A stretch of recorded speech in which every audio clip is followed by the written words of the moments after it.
Tears streamed down Malik's face as he held his little brother's trembling hand, watching their backpacks being tossed out of the school gate.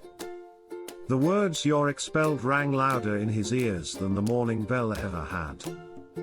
They were innocent, but who would believe two black boys in a school that never cared to hear their side? Before we start the story, comment below where in the world you are watching from today, and if you like the story, don't forget to subscribe and turn on the bell icon so you don't miss future stories like this one. Malik and Jordan were more than brothers, they were a team. 11-year-old Malik was quiet and observant, while 8-year-old Jordan had a laugh that could light up any room. They lived with their single mother, Renee, in a modest apartment in the heart of Brooklyn. Renee worked 2 jobs to keep them in one of the better public schools, hoping education would open doors she never had the chance to walk through. From the first day of school, Malik noticed the stares. Some teachers ignored his raised hand in class. Some kids whispered behind his back. But the worst came from a group of boys, Chad, Dylan, and Max, sons of wealthy parents, shielded by privilege and arrogance. They began with little things, bumping into Malik in the hallway and saying it was an accident, laughing when Jordan tripped during gym class, stealing food from their lunchboxes and calling it a joke. Malik did his best to protect his brother and stay invisible. "Keep your head down, get your grades," he told himself. One rainy Thursday, everything changed. Malik was called into the principal's office. Jordan sat there too, shaking, tears in his eyes. On the desk lay a small bag of marijuana. "This was found in Jordan's locker," Principal Garrett said coldly. Malik's stomach turned. "What? That's not his." "We don't even, Malik," the principal interrupted, "your locker was next to his. We believe you're involved as well." Their mother arrived shortly after, drenched from the rain, panic in her eyes. She defended her sons fiercely, but the decision had been made. The boys were expelled on the spot.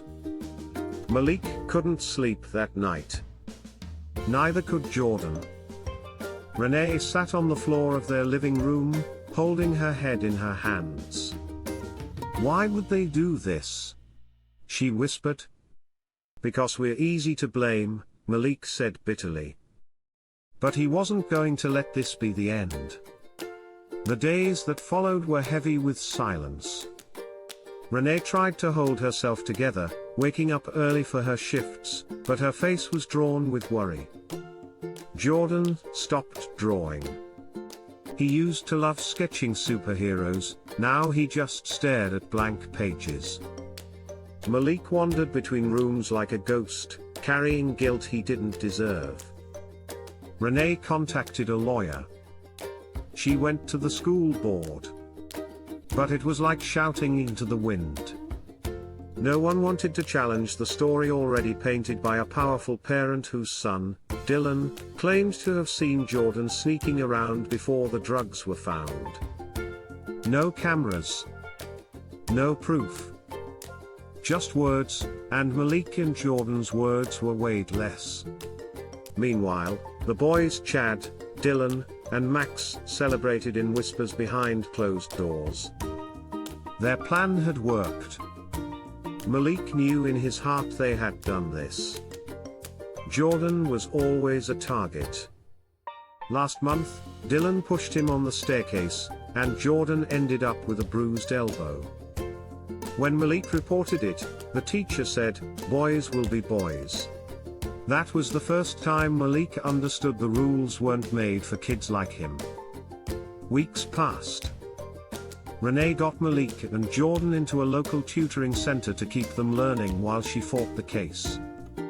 It was at that center that Malik met someone who would change everything. Her name was Mrs. Lopez, a retired teacher volunteering her time. She noticed how withdrawn Malik was but saw a spark in his writing. She gave him an old composition book. "Write your truth," she told him. Malik began writing everything. What happened? How it felt. How his brother cried at night. How he missed school, not for the building, but the sense of belonging. He poured himself into the pages, turning pain into paragraphs. One afternoon, as Mrs. Lopez read a chapter Malik wrote titled Invisible in Plain Sight, she paused. "Malik," she said softly, "what if I told you we could do something more with this?" He looked up, unsure. "My niece is a reporter," she continued. "She writes stories for the city paper. If we tell your story the right way, people might listen." Malik hesitated. "What if it just makes things worse?" Mrs. Lopez leaned forward. "Or it could change everything." A week later, the article hit the internet. Titled "To Expelled Boys and a School's Silence," it included direct quotes from Malik's journal, background on the family, and a history of complaints against the same group of boys, ones the school never followed up on. The response was overwhelming. Parents began asking questions. The PTA demanded a review.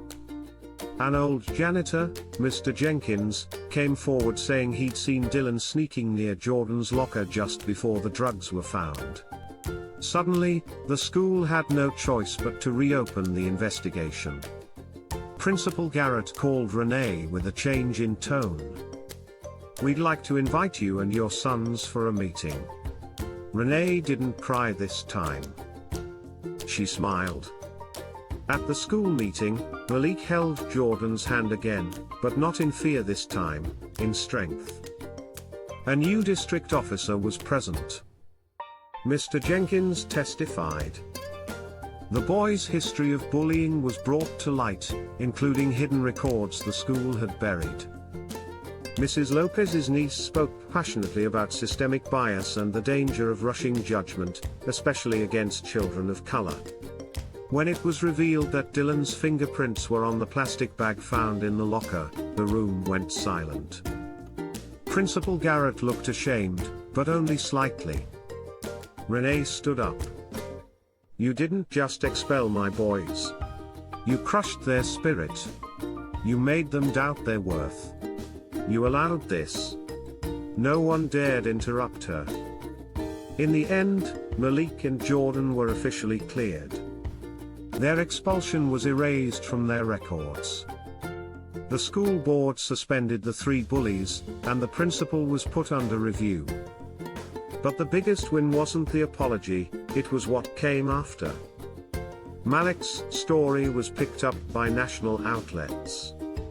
A non-profit organization for educational equity offered scholarships for both boys. Renee received a call offering her a job in their communications department. They said her strength inspired them. At the new school, Malik and Jordan were welcomed like heroes. But they stayed humble. One day, Jordan brought his sketchbook to class again. Malik began a new journal entry. "Sometimes the world pushes you down because it's afraid of what you'll become when you rise. But if you rise with truth, you rise stronger.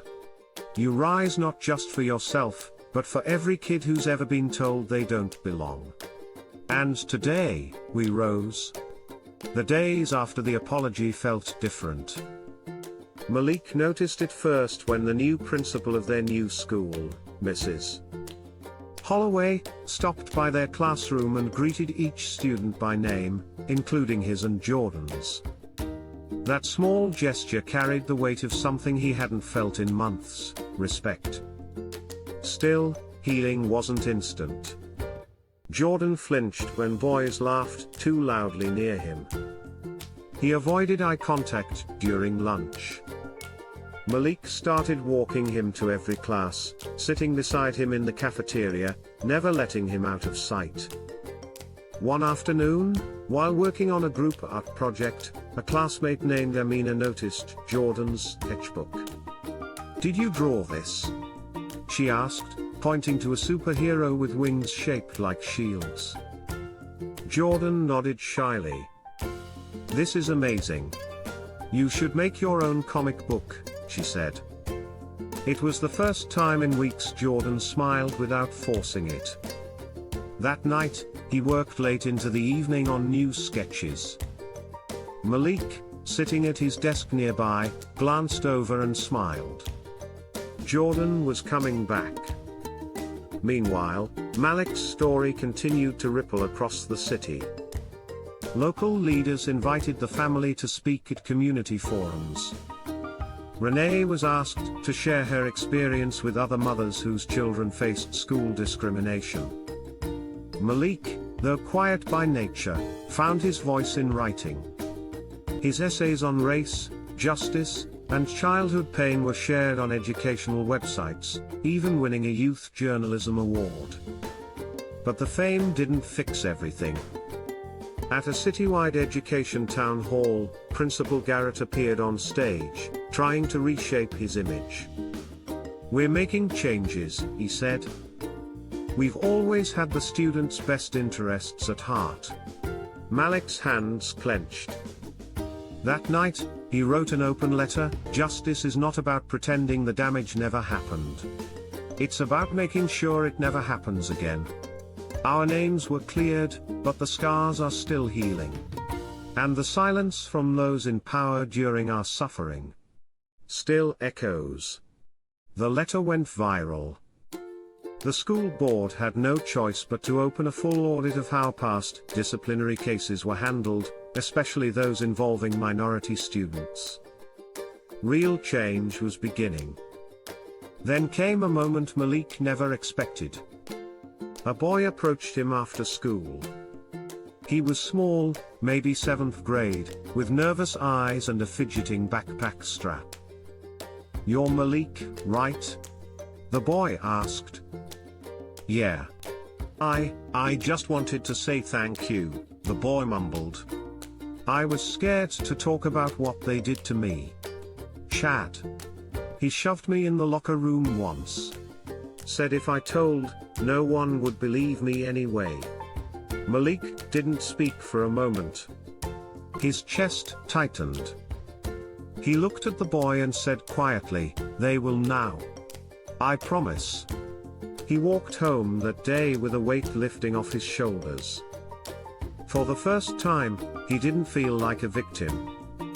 He felt like someone who had made a difference. Months passed. Jordan launched a small comic series at his new school, Shield Boy, the hero who never gave up. It became so popular that the school library printed copies for other students. One of the pages had a dedication that read, "To Malik, my hero." Malik was stunned when he read it. He tried to laugh it off, but Renee caught the glisten in his eyes. "You're a leader now," she told him that night. "You always were. They just tried to make you forget." Renee, too, began organizing parent workshops.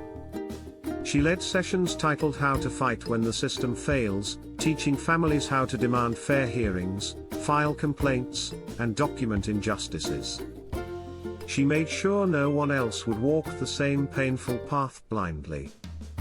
One rainy afternoon, as Malik sat on the porch watching the sky pour over Brooklyn, he thought about the past year. He had changed. Not just by being cleared, but by becoming stronger, sharper, bolder. He had once asked, "Why would they do this to us?" Now, he knew the real question was, how do we stop it from happening again? That night, he began the first page of a book. The working title was Rising Through the Rain. It began, "They tried to break us in silence, but we became louder than their lies."